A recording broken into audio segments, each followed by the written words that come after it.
Comics on Parole. We're doing back-to-back shows. We have a tremendous, we just interviewed Toni, which was a phenomenal amount of fun, and now we have another great comic coming to the stage. This comic has appeared on BET Comic View 7 times. He's performed with Cedric the Entertainer in starting lineup, Comic Grove on Comedy Central, Sean Puff, Combs' Bad Boys of Comedy, LOL Comedy Festival on Showtime, and most recently, Martin Lawrence's Presents First Amendment. Welcome to this parole desk, Mr. Nema Williams. How you doing? Hey, Nema. You forgot the Cat Williams tour. That was my most recent thing. You toured with Cat Williams? I did. I toured with Cat Williams. Really? You remind me of Fred Willard. You know who Fred Willard is? You know, usually it's Chevy Chase. No, I don't see Chevy Chase. Yeah, I see Chase. But I haven't. No one's ever said Fred Willard before. It's not the look. It's just you remind me of him. Yeah, no, I can know understand. Fred Willard? Yeah, They don't know Fred. because I Willard. act very straight-laced and goody this is two-shoes. Fred Is that Willard. what it is? Is that what is it? I don't know. It's just your cadence. He's been, he's been a big success though on Seinfeld. I love that guy. And do you know I had some friends that performed in Gotham, and then after Gotham, they went to another club, and at the end of the show, the mother from Everyone Loves Raymond comes in, and they only gave her 3 minutes. Tell me the story. Yeah, they only gave just 3 minutes. She had to get off in 3 minutes. Yeah. No matter how famous you are, Is she a comedian? I think she's done it for 20 She's years as trying. a hobby. Gotcha. Like as a hobby. I mean, you got the fame. You can get on stage. That's right. Yeah. Michael anyway. Richards should have stayed off stage. Yeah. I Yeah. mean, sometimes you don't need to get on stage. Yeah, that poor guy. You know, That he, poor guy. well, what he did was no excuse. But, you know, Rich Scheidner came on the show. Yeah. And after that happened, it ruined him. Yeah. After that happened. Guy's rich. Just chop it. That's funny you say that. He called Rich Scheidner. And he said, Rich, what do I do? What do I do? I'm ruined. Go home, he said, you're rich. He said, your jokes stink. You're rich. Buy jokes. Bad jokes. Go find a Toni or a Nema Williams. Give me a stipend. I will write all your jokes. I will write everything. You know, he should have not done stand-up. He could have been a character actor in other movies rather than being a star. His show didn't make it. But you know what? Stand-up comedy is a fickle It's a woman. very tough business. Tough business, and you know, just because you're funny, for instance, in 15-second clips on Vine or Instagram, that doesn't mean you can get on stage and handle 45 minutes to 50 minutes to an hour of doing stand-up. It's a different beast. You know? This is like being a doc. You know, I saw Richard on Seinfeld. They tried to help him come back.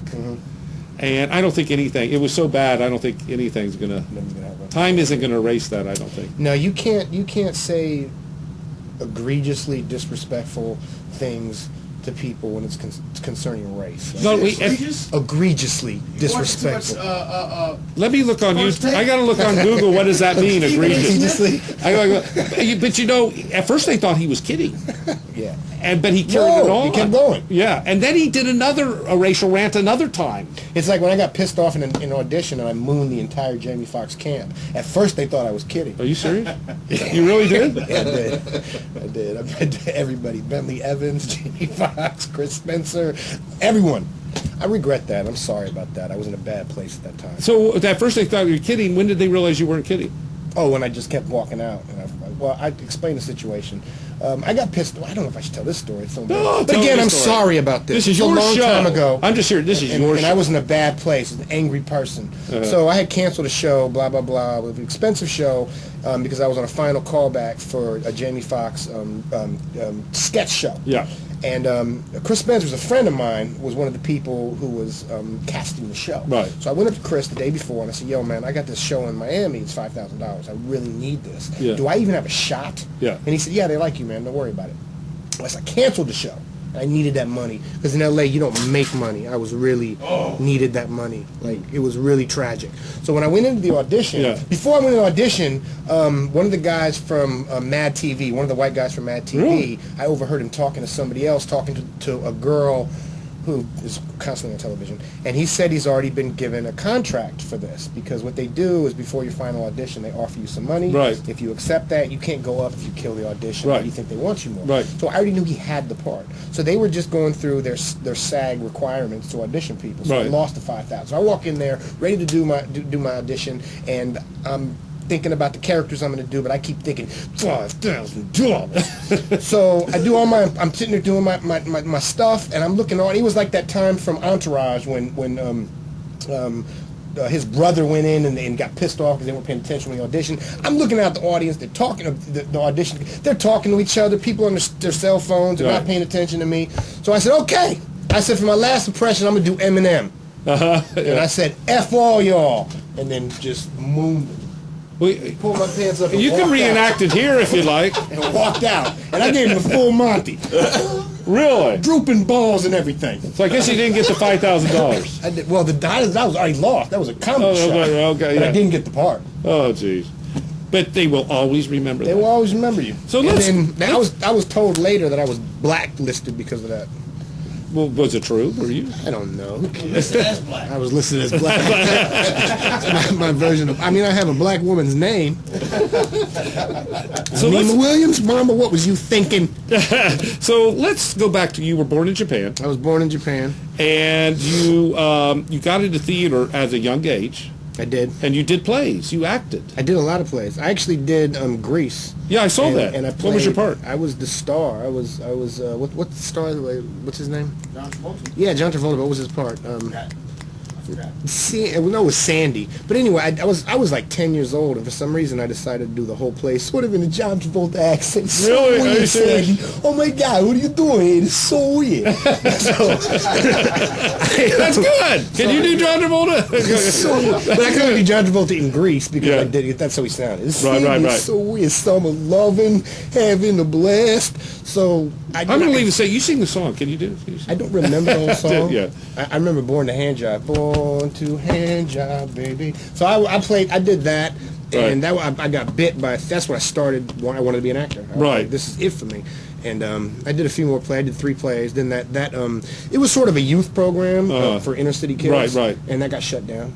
Yeah. So then I just ran amok. I was 17 or 18 years old, and I was in a hotel in Philly, and John Travolta walked in. He was working a car show. Mm-hmm. I had no idea what his name was, and I turned to my mom and said, "That's Vinnie Barbarino." And girls were going nuts. So weird, Sandy. What are you doing here? Oh my God! Oh my God!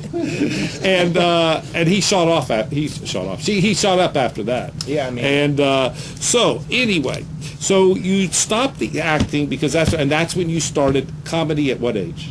I started comedy at well, I'm not going to say my age. Let me know my exact age. I started comedy in 1999 in my 20s. But I started later than a lot of people do. I was ironically on parole when I started comedy. On the parole. Did you know what? You're not the only. I'm a real. Do you know how many have been on parole? Oh God, I know. that have been in comedy. I spent the 90s in prison. Seriously. But see, the reason we call this Comics on Parole is years ago, every time, for 20 years I've been saying that, anyone asked me what I did for a living, I used to work at AAA Motor Club, I said I worked for AAA, it was part of my parole agreement. It's funny. And I was in a store one day, and a guy asked me, what do you do? And I said, I work for AAA as part of my parole agreement, and he called my boss and said I was breaking my parole agreement. Oh my God. And he tried to get me fired. Couldn't take a job. And so anyway, so we called it Comics on Parole. I think it's a great name. So, you when you started comedy, you quickly got on BET. Very quickly, within 8 months of starting comedy, which was a blessing and a complete curse. Because for some reason, everything just kept falling in my lap. I went on tour with Cedric. I did a DVD with Cedric that I bombed on. I did Comic Views. Which one? The one we did. I bombed on that, in my opinion. Cedric even said that to me. Starting lineup. Yeah, it was horrible. What happened? I was too intimidated by the crowd. Right.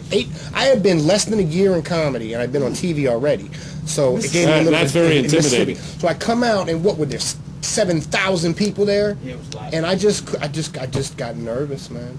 And then I even talked to Cedric later about it. He's like, "So how did you think you did on the DVD?" I said, "I sucked." He said, "I'm glad you know that." But would he give you another No, he chance? kept getting work. I still did shows with him. Oh, yeah. Great guy. We did another show with him, right, in San Diego. The Budweiser thing. Yes, We that was redeemed after we ourselves. redeemed ourselves. Didn't he just film? We did. he- We redeemed ourselves. He just filmed a movie recently, didn't he? I don't know if he's Yeah, anything he's in a new out. movie He's a recently. great dude, by the way. Cedric is just a good. So he continued to use you, and after Yeah. that, what did he say about your sets? Oh no! After that, he was like, Quite really. "You didn't quite really get it, really get the crowd." You know, Seinfeld, we've talked about Jerry Farber. Seinfeld came to perform at his early clubs when he was fairly new. Yeah. No one got him at that time. It Who took a got while. Seinfeld or Cedric? A guy, Seinfeld. What is the deal with black guys? And why do they like their moms so much? Well, you both do impressions. You're trying to get I a actually voiceover. don't do impressions. You're doing pretty good. I don't do them on stage. I would love to get in voiceover work because Yeah. You do a good Jamaican. He I does do good. Okay, then I do good voices. I don't do impressions. Or I've Right. never really tried. Right. But yeah, I do like a Jamaican thing. And Do I your Jamaican I do thing. rednecks and stuff like that. Me a mash up the place. Me grab you by a face, put you in Miami. The bad man, me no bluff, me tough. Ra, ra, pa, pa, pa. So my fiance is West Indian, so. Oh, she's West Indian? Yeah, so I was around them for a long time, you know, you hear it. White boy, come here. You own any land? So they would just ask me if I own land when she met me. Who Yeah. owns land? And who asks that? Who asks if you own land? Yeah. First time I met her mother, she said, "Sit down, let me ask you something, white boy. You own any land?" Well, that's your value. Who says that? You say you own a house. Yeah. You had a picture like owning like 70 acres with like some cattle. Like, Yeah. no, I don't own land. I don't live in Montana. Yeah, you're we're gonna get- we're in New York. Who owns land in New York? Does Trump even own land in New York? I guess he does. Well, he puts his name on a lot of buildings. Now you're about to get married, right? Or you're engaged, correct? Or is that just part of your act? Yeah, You better say you are if she's watching. And she's watching. sure, we'll go with that. We'll go with that. We'll go with that. So, okay. So did you live in L.A.? No, I'm engaged. You are very yeah, good. I'm engaged. Were you live in, and I think I've seen some pictures, very pretty. Very pretty, Very yeah. beautiful girl. Now, are you married? No. Okay. No, Ever married? I didn't. Yeah, I've been married. Okay. I didn't propose to her. I'm just engaged. Oh, so, huh? Thank How does you. that happen? He's engaged to leave. The woman understood it. I didn't propose. She just, You didn't? it just sort of happened. Like one day, she said, we engaged now. You have it in your set about your fiance. Oh, does that say? Do that again. Trust and believe, boo boo. We is engaged. Okay. First of all, I'm not worried about any of the stuff you got going on with other women. I'm here forever. I saw you did it said about her uncle. Oh yeah, that's You went to Uncle a Charles. picnic or something at their Yeah, house. Uncle Charles. Can you I do just- Charles? Well, Uncle Charles was funny because he says things. Yeah. He says things you never expect to hear come out of someone's mouth. He said to a girl, "You over there looking like, damn it, I'll bite you." And I'd never heard, "Damn it, I'll bite you" before. Yeah. But the thing I did about the cookout was the families met, the black family and Uh-huh. the white family met. Right. And I have an aunt, Gail, who's extremely white. Uh-huh. And they put her in charge of making the sides because she Uh-huh. didn't want to cook. Right. And so they put her in charge of making like potato salad. Yeah, And yeah. black people take potato salad really serious. Yeah. Yeah. And she put weird white stuff in it like pineapples and raisins and That doesn't sound across the bad. cookout, I just hear Uncle Charlie, "Who the hell made the potato salad?" Marshmallows. Ambrosia. Like, why is there ambrosia in my potato salad? I don't understand. Yeah, that didn't sound too bad. Let me write that down. What did they put in there? So anyway, so it's going well with the family. Yeah, everything's What does she feel about you being a comedian? She loves comedy. I mean, Yeah. she's possessive about me being in the public. Right. But she's got to deal with it. I mean, What I've heard, I was talking to a comedian today, and so many comedians do not have relationships, It's hard. do not have girlfriends, because if they do, it gets away in the comedy. There's an article that says stand-up comedians is one of the worst professions for women to do. Yeah, it is. Really? Because we're gone a lot, and late women nights. love late nights, and women do love a funny guy. It does. Right. It makes you look a lot better, and women love funny. And once you get married, you still may be able to be a comic, but you have someone else on your mind who can hurt your comedy. It ain't gonna hurt mine. I mean, okay, good. That's good. You're ready to get married, aren't you? I'm ready to smoke a blunt. Anyway, Comics on Parole. okay. Well, this is a good time to take it to see Nema's. Okay, let me say this real quick. This particular clip wouldn't be something that I would personally choose to put up because it's just so old, and it's not reflective. It was not reflective of where I am right now. Oh, I'm maybe. sorry. I apologize. But it's not bad. No, it's just, very funny. It's just very simple jokes, Tony. I'm much more. Yeah. I have more cerebral jokes. Like when they show it on me. I got. Well, what year was this video? I don't know, man. That was like 10 years ago. It feels like. It was? It was a long time ago. I'm wearing a velour sweatsuit. I should have. Those are coming back though. There may be. See how long? If it's coming back, it's been going so long. It had time to come back. John B? Okay, but Diddy asked me. I said, Diddy, don't worry about it. No, but I have more cerebral jokes. I think my weed joke is funny. Yeah, no, you're very. I thought I was late for a 4 o'clock appointment because I left my oven on. I was so high, I walked in. I said, "Oh my God, it's 375. I'm late." Temperature 375. American Hearts Radio Entertainment Network is proud to announce that Dan Glazer's Comics on Parole Open Mouth Night will be held on Wednesday night at Atlanta Comedy Theater in Atlanta, Georgia, where you could get glazed every week with Dan Glazer. Dan has a great success with his Comics on Parole Open Mouth Night. Now fate has brought Comics on Parole to a larger stage at the Atlanta Comedy Theater. Come see the Comics on Parole Open Mic at the Atlanta Comedy Theater. This is a show up, go up for 45 minutes before the scheduled shows. 4650 Jimmy Carter Boulevard, number 114B. Go to www.atlcomedytheater.com. And don't forget to check out Comics on Parole Webtv series every first and third Tuesday of every month at 9:30 p.m. Eastern Standard Time on www.americanheartsradio.com Webtv. You didn't get more. We are back. I think that was an excellent. That was very interesting to watch that because it's so old. It was a little hacky, but I enjoyed it. I thought it was funny. It was funny. I enjoyed it. Now, you moved back to Atlanta when? I didn't move back. I moved here for the first. I moved here from New York. Right. So I was raised in California after Asia. After I moved from Asia to Arizona to California to New York and now to Atlanta. Did you try to do TV in New York or anything? Movies, anything? No, I just drank a lot. And perform. Yeah, I just got on stage and drank. So how do you like Atlanta? I like Atlanta. I'm afraid of rednecks. Why is that? Redneck? Yeah, they make me nervous the way they talk like on the exit. I can fix you about $45, $35, $40. I'll fix it for you. And they're not okay. This just remind me of Beetlejuice. Yeah, that was like Beetlejuice. Okay, the thing is, all right, I grew up in Oakland, California, lived in Brooklyn for a long time, and East New York was a bad area. I grew up, go something for real, son, Brooklyn. So I've got an aggressive, I have the ability to appear very aggressive. I'm really very meek. I'm a Buddhist. Right. I don't like to fight. I'm not mean. But I can fake it, so and most white people are afraid of that. Like if I see a white guy, what you want to do, man? I'm gonna miss. They back up because they see the urban in me. This guy must be able to fight. How many years did you live in New York? I lived in New York for about 6 years. New Yorkers, once you get beyond the facade, are actually a very sincere, warm people. They are. They're very sincere. They'll give you directions and everything. Right. Like they can't wait to give you directions. You're gonna stay on the train for like 3 songs. Like they're right there helping you. Rednecks are not afraid of that. They don't care how tough you are. Right. They don't care I don't give a rat's ass who you are, buddy. What that's supposed to mean, bud, huh? This ain't what you want. This ain't what you want, buddy. So I got a slight altercation with a redneck. Right. I thought he was going to beat me up, but I had to think faster than him because I know they're not that smart. Right. So I was driving down the street, and at the last minute I decided to pull into a parking lot because I wanted to go to this store over here. So I pulled in real quick, and apparently I kind of cut the guy behind me. I pulled in too quickly, made him slam on his brakes, honked on his horn really hard. So I just put my finger out and flipped him. Not even that. That's nice. I could deal with that. It was me. That freaked me out when you did that. He's pointing. I hear a beep beep. I didn't know that was you. So I flipped him off.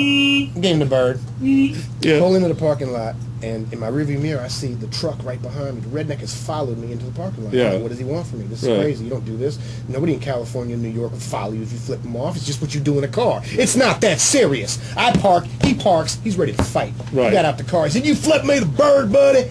And I was, oh, God, this guy's going to beat the crap. But he was huge. He was a big dude. I mean, not muscular, just fat and just big redneck, you know, hush puppy eating big Yeah. old. So I had to think fast because I could tell he was coming at me. I said, why would I flip you off when I was in the wrong? Oh, I heard you do that. And he had to think about it. He was like, well, maybe you're right, but all right, well, have a good day. Did this really happen? Yes, 100%. Isn't that funny? The funniest things come But from in life. the real life story, I just don't feel like explaining the whole thing. I wasn't afraid of him. I was afraid of either his nephew or his son because he had a passenger. And Yeah. the dude, he was young because the dude was actually old, like 70-something years old. Yeah, yeah, I yeah. wasn't afraid of him. When he first got out, I was like, all right, let's do this. Yeah. And but then the other door opened and a much younger person got out, who probably about 25, and he was a big corn-fed redneck. Yeah. Spit on the ground when he got out. He was ready to back his daddy up, and I didn't want to fight two rednecks. I mean, I don't know what's going to happen if I get knocked out. Squeal like a pig, boy. You got a bird of mouth there, boy. Squeal like a pig. Now, I've had that happen where a redneck is chasing me. I always come to a light and turn my turn signal on when the light is red. Turn the turn signal on and pretend like I'm turning, then go straight. And they turn, They get completely and they're confused. giving you the finger while you're. It's happened several. Oh, you tricked me this time, buddy. Flipped off Chevy Chase or that's a lampoon fella there. Now, what are you moving on to next? After are you touring? You're gonna be in the Universal circus, No, right? I will not. I don't You're a know. lion tamer. I don't know You what look I like a would do. lion tamer with this. Do you like this jacket? I love this jacket. It's Hugo Boss. I got it on sale for $700. Wow. It was normally about $3,000. People don't understand the quality of this jacket. Where did you get that for leather? $700? I got this at in LA at the Beverly Center. And it's made to look worn, right? No, it was brand new when I bought it. Oh, It's just really quality leather, so it ages correctly. Gotcha. it's Now, pretty so what's special. your next step after? Well, we got a few things going on. Me and my friend Toni, we got a web series coming out called D-Boys, and it's You want to come up here, we play Tony, and talk cops. about Toni, it? come on up here, Tony.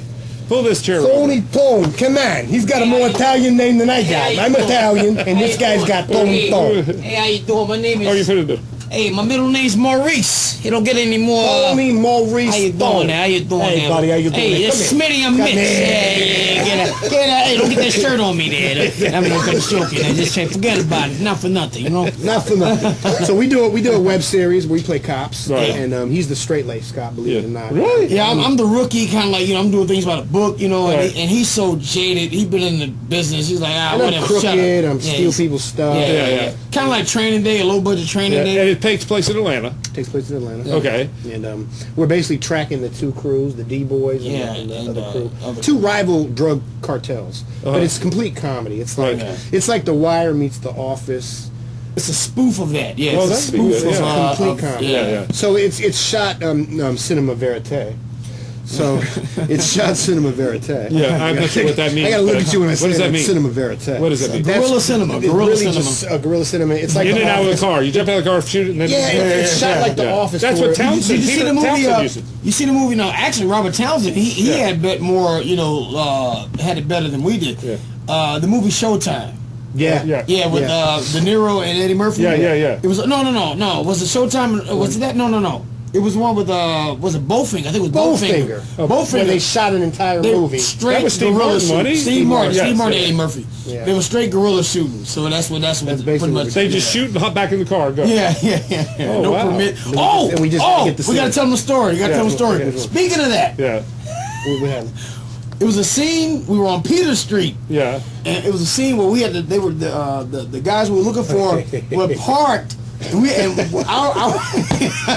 our role was to just like all right, now get out. We would get out of our car, brandishing our weapons or got our hand on our weapon. All right, get out the car.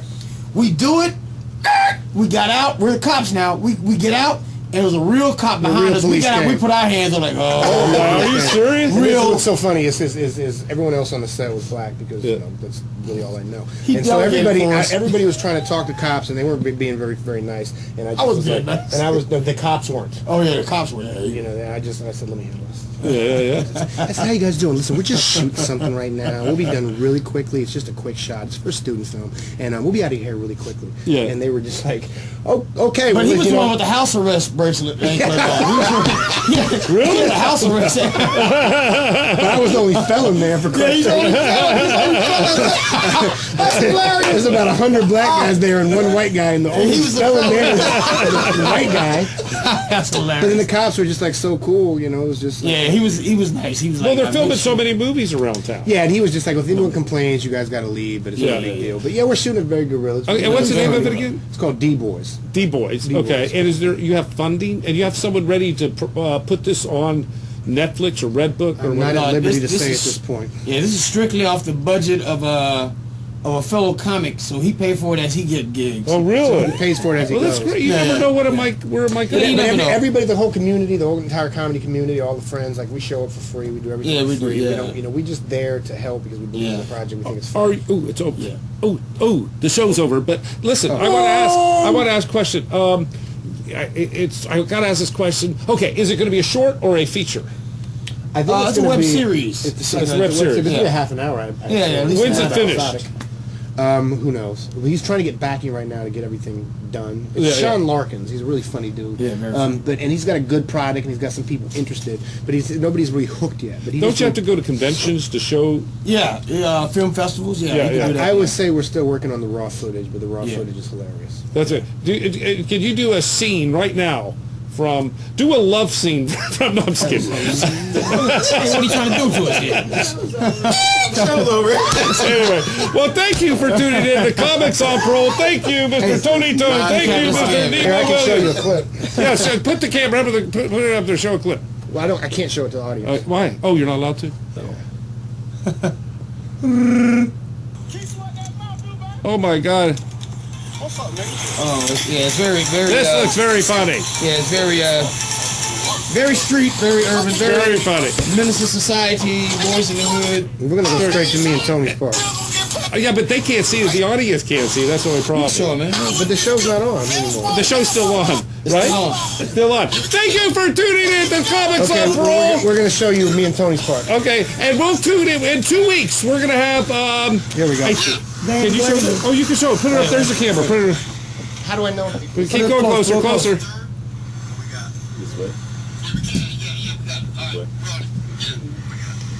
There you go.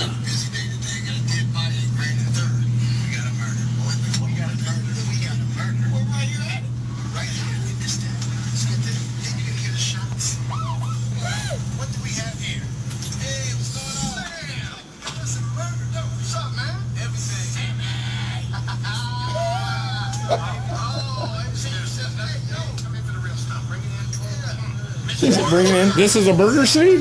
Yeah, it's a murder scene. The body's laying down. Another dead body.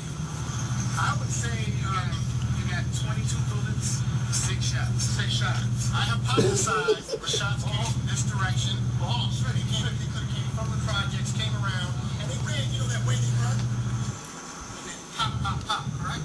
There you go. And I got 25 shells will hit. Is that what you got? 25 shells? 25 shells. So the wind could have blown them up and they could have dropped to your deposit here. We better end the show.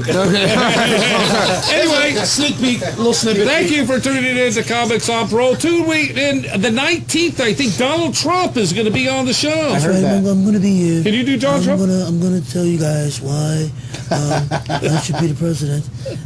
Obama knows nothing. I'll change everything around. Thank you for tuning in to Comics on Parole. Tune in a couple of weeks. Thank you.